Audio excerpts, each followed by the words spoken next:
brand new show of Markets and More. And it gives me great pleasure now to bring on board Sunil Singhania. On Markets and More, we would be discussing, ideating, and understanding from Sunil the way forward for Indian markets, the way forward for the economy, and why are markets stuck in this kind of a range. And for those who are losing patience because last 12 to 18 months markets have not given any returns, is it time to start focusing and thinking of alternatives? Well, if you got equity long-term bull on TV, we all know the answer is that keep the faith and this shall also go. But why has there been a change in terms of the market participation and the level of interest? All that and much more on this edition of Markets and More with Sunil Singhania. Sunil, fantastic to have you back on ET now. Thank you for joining us.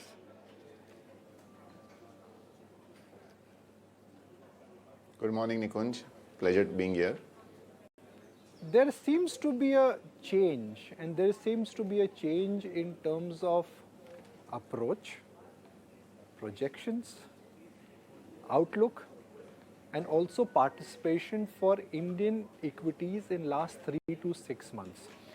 One side, all the concerns which were there in the world, they are getting addressed, yet there is no clear pattern at play. Why is that? And how long do you think this dull market will continue?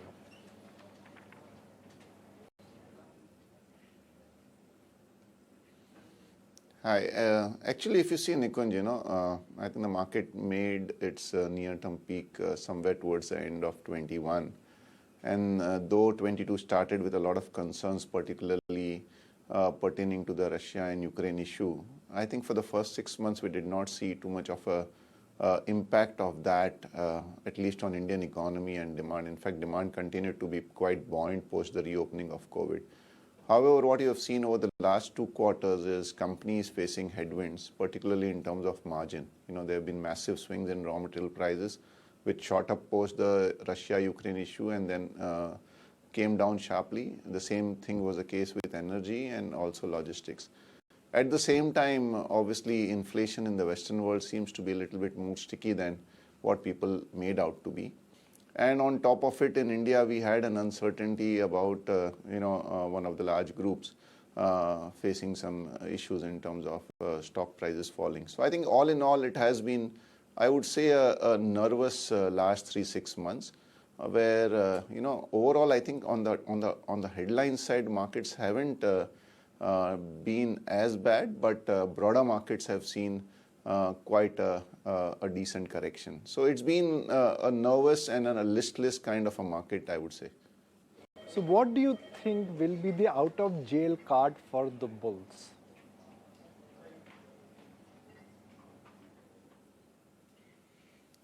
So Nikunj, I think markets always have a reason to surprise. I mentioned to you about some of the headwinds. I think most of these headwinds are becoming tailwinds. So, for a lot of sectors, raw material prices have come back to normal. Energy costs are coming back to normal. And in fact, many sectors are benefiting from the sharp drop in logistics cost. Demand in India particularly continues to be quite buoyant. And though there is this small fear of El Nino, which might impact monsoons as we move forward, I think the winter crop has been very buoyant. We have had record production of agriculture as per the initial estimates. And prices are pretty decent, so farm income should be very good. The Indian, urban side also seems to present a fairly stable and a decent picture. We have a very, I would say, busy marriage season ahead of us. So I think all in all, the Indian economy seems to be in a much better situation. As far as the world is concerned, I think the world has been swinging, particularly on the back of what is the outlook as far as interest rate and inflation is concerned in US. So I think 15 days back, there was a risk on because yields fell from 3.9 to 3.4, and then suddenly last 15 days, the outlook on interest rates have again started to go on the reverse, and we have seen 10-year yields shoot up to 3.9. So we are in a yo-yo kind of a situation where risk off and risk on nowadays happens in like a month rather than 6 months or 12 months, which you used to see. But I would say that, after the initial sort of nervousness, we are heading into a space where, I would say good news can outpace the bad news. For news to have impact on stock prices, the margin of safety has to be strong and relative valuations have to be attractive. So if the news changes and if the headwinds they become tailwinds, do you think markets are now factoring, I mean markets are now attractively positioned in terms of the valuation setup?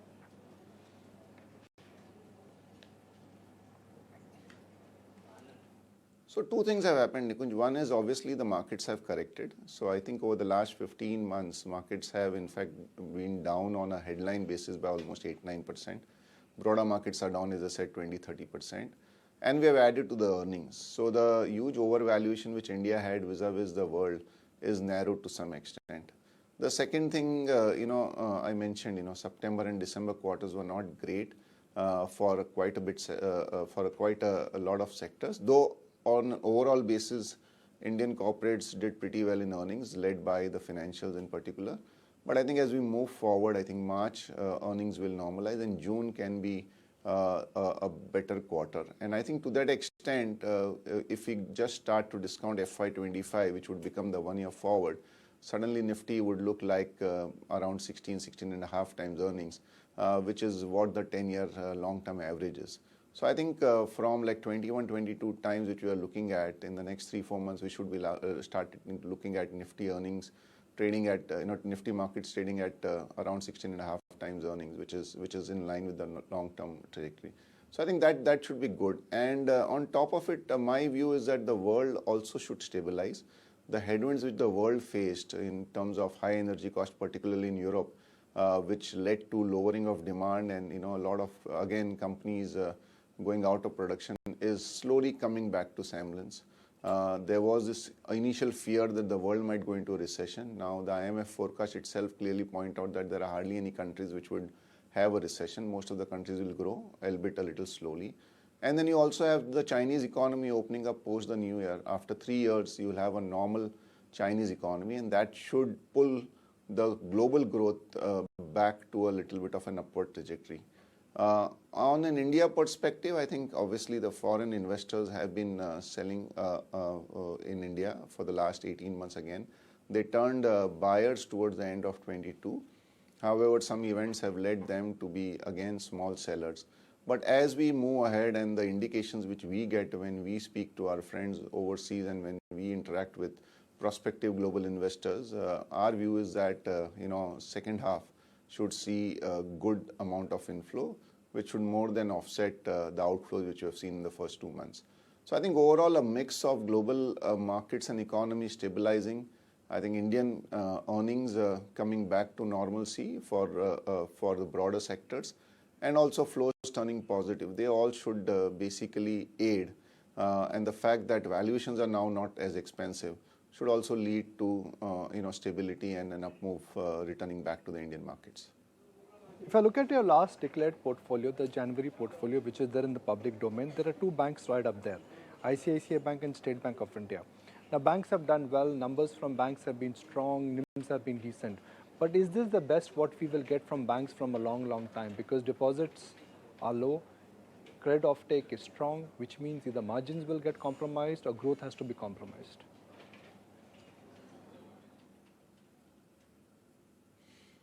So Nikunj, that is the beauty of the markets. I think January saw the best results from banks, but even then, year to date, banks have been one of the worst sectors in terms of movement. And largely a function of what you mentioned, people are expecting that this is the peak as far as earnings is concerned. And also, obviously there was some collateral damage expectation from what was happening in terms of one large group. However, having said that, if you see, what we are heading into, so the retail side of the credit demand is strong. And for a change, you also have now the capex cycle picking up, and you have corporate demand for credit also moving up. Yes, there will be some impact of the liability cost moving up because FD rates have moved up. But, I think in India, on a percentage basis, the increase in interest rates has been much more narrower. So in US, from 1% to 4% is like 300% increase. In India, from 6.5% to 7.5% is like 15% increase. And I think to that extent, 50, 75 basis point passing on is not an issue. Credit costs have never been so good. And I think a function of all these make us believe that at least for the next 2-3 years, banks and financial services are poised for a good show as far as earnings is concerned. And stocks are not exorbitantly cheap. Obviously they are trading at higher multiple than what they were maybe a year or two back, but they are still trading at around book for a few banks and just around 1.5-2 times for quite a good number of good quality private banks. So we continue to be quite optimistic on this segment. So what do you think should be the projected return from banks from here, next 2 or 3 years? If one assumes that credit growth of 12 to 15% is here to stay, do you think banks will compound in that same with that same rate?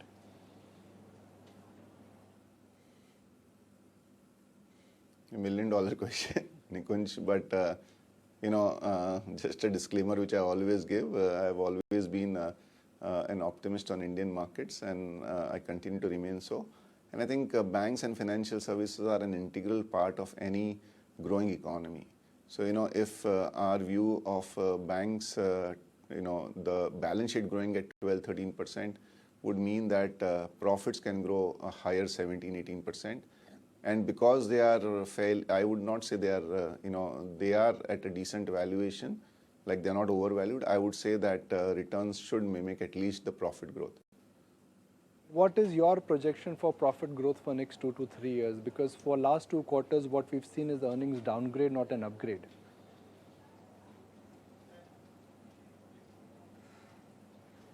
No, for banks, earnings have been upgraded.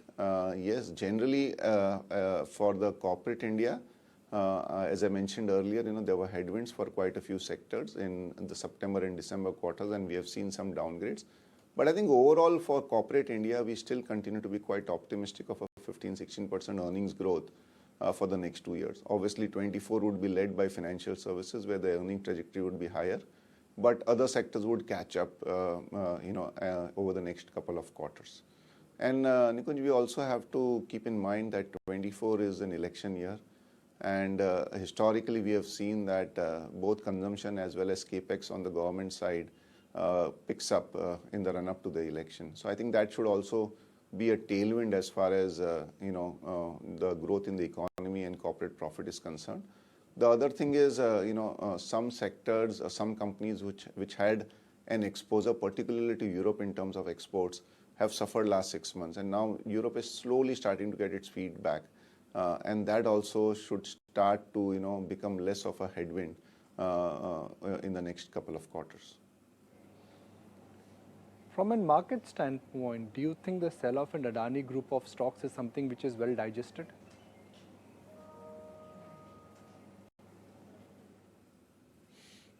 So I would not like to comment on that, but see, I think at Abakkus we have always followed the discipline of valuation, and it's not only this group but a lot of other stocks which have great quality, but priced beyond perfection, which is what makes us a little bit of having a value conscious approach, and I think that is what we have continued to follow. My question was that from a market standpoint, do you think the selling in Adani group of stocks and the domino effect, let's say, created on lenders and other banks, do you think that's behind us?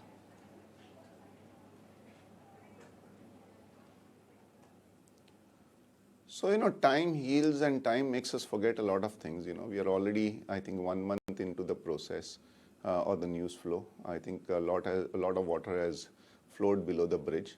I don't know whether this is the end of the news flow, but I would say that markets over a period of time, as has been the history and the I would say experience earlier, tends to sort of make it less and less relevant as we move forward. So maybe it was very relevant towards the end of January. It is relevant maybe today, but not to the same extent it was January. But I think with time, markets will forget and move on. When we spoke a couple of months ago, you did call out that private banks and small mid-tier banks were looking cheap, attractive, and they were growing and their balance sheets were in a fine fettle. Some of these banks have rallied even after the recent underperformance, on an average 30 to 40% in last 1 year. Do you think that now small and mid-tier banks are no longer cheap?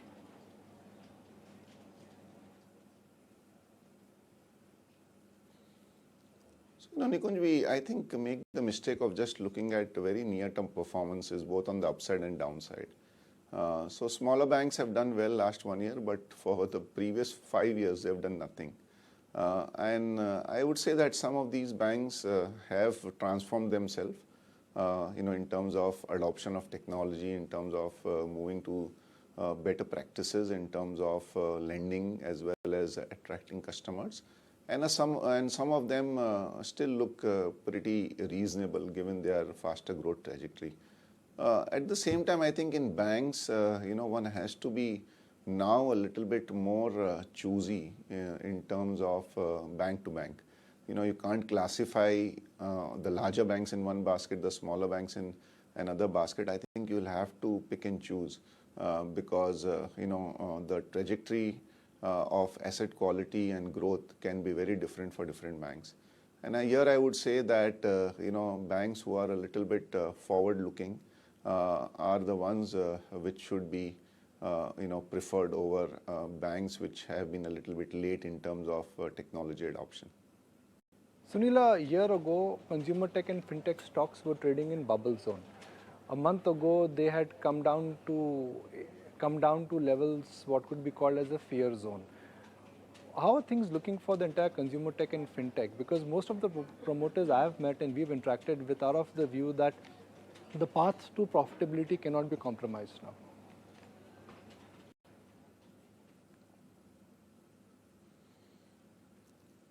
So, I think first on the technology front, great entrepreneurs, great companies, hats off to them. They have created segments which did not exist, businesses which did not exist, given employment to so many people, make our life so easy, in terms of whatever we do on a day-to-day basis. Having said that, I think these investments are for investors who understand these businesses and are willing to take a 10, 20-year call in terms of growing the business and profitability. As I said, we are value-conscious investors, and we don't invest in companies which don't have profits or don't have visible profits. And I think most of them still don't have visible profits. Obviously, there are a couple who are on the fringe of seeing profits. And I would say that as the markets get more and more comfortable on their road to profitability and self-sustains, then more and more investors will look at it. Nikunj, what happens is a lot of these companies depend on regular capital infusion to just sustain. I think those companies are definitely at risk because if capital dries up, then their existence itself will be at risk. But companies which can sustain through at least internally generating what they need to grow, I think those companies have a better chance of surviving and maybe even thriving. As far as consumption companies are concerned, the whole concept of growth, growth means that you have to grow at a faster pace than the nominal GDP growth of the country. A lot of these consumption companies trading at 70, 80 PE were growing in line with the nominal GDP or even less. And I think the markets have lost patience because of the last 2, 3, 4 years of them constantly, disappointing on growth. And to that extent, there has been some price correction and some time correction. I think going forward, there is a little bit of room, more left, maybe both time as well as price correction. And then, a lot of them have great franchises, great brands, and they will become really attractive. So can I say that when the selling or when we saw a real selling stampede in some of the consumer tech and fintech stocks, as a fund house, you did not participate in them. You've not bought any of the new tech companies.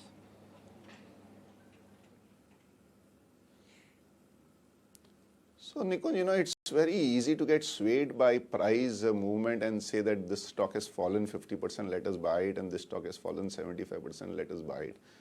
But as I said, we are looking at investing as if we are becoming partner in the businesses, and therefore our horizon is 3 to 4 years. So there are 3 basic rules which we follow. One, the company has to be profitable. Second is there has to be visible profit growth, maybe doubling of profit at least in 4 to 5 years. And the third is, what we pay today should be more than repaid to us by way of future profitability. I think most of them still don't fulfill these 3 criteria. And therefore, at least for us, just because a stock has fallen, do we buy it? I don't think that is what we follow. Where do you see this combination working, where you are conscious of profitability, where you think the profit in 3 to 5 years should at least double? That's a threshold, and they should give you a decent entry point. Where do you think this combination is at play for you?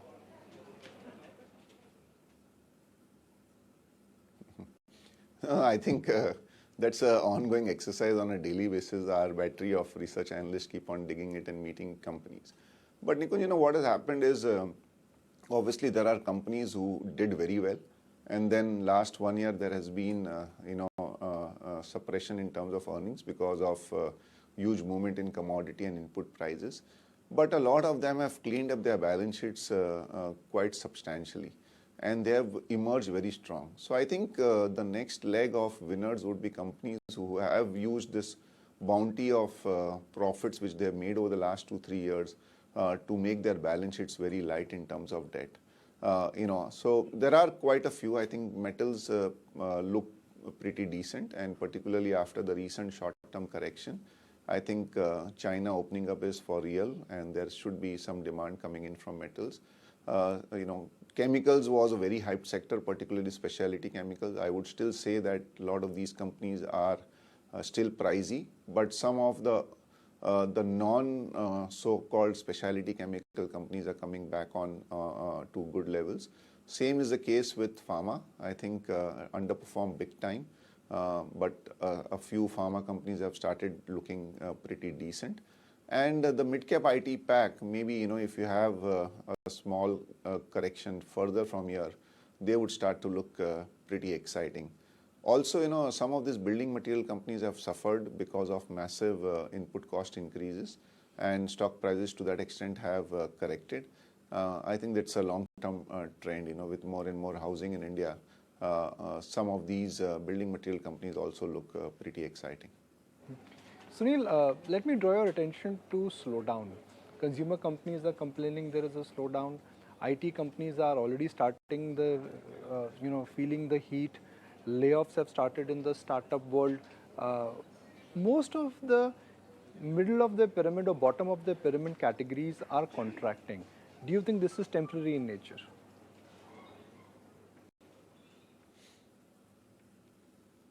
No, you are right. I think this whole talk about the K recovery has been for real, at least in the last 1-2 years. So, the upper end have been spending like crazy. We don't have rooms in hotels. The ARRs have moved up, flights are full, and so on and so forth. And as you rightly said, on the lower end, there has been a demand compression. But I think that should change for a couple of reasons. One is now we have a normal economy. So at the lower strata of the society, I think there are no further job losses. In fact, there is an improvement in job opportunities. Construction is picking up pace. It's a big employer, at the lower level. As I mentioned earlier, farm income should pick up quite nicely once this winter crop is harvested, because both the produce as well as prices are at record highs, and that should do well. And in the run-up to the election, normally, you have the economy picking up pace, and there is a multiplier effect which impacts the lower strata of the society much more. So I would be more constructive over the next 6-12 months that the slowdown in demand, particularly at the lower level, should start to equalize. Already when we speak to companies, I think steel, cement, we are seeing good demand. And that is an indication that the capex as well as the infrastructure side is picking up pace. Government's allocation for this year is at a record 10 lakh crore as far as infrastructure is concerned, and that again has a multiplier effect of at least 4-5x of what the government spends. So we would be constructive. I think things would start to fall in place. All right, there you have it. Sunil Singhania sharing his outlook on the markets. Tell you what, we'll take a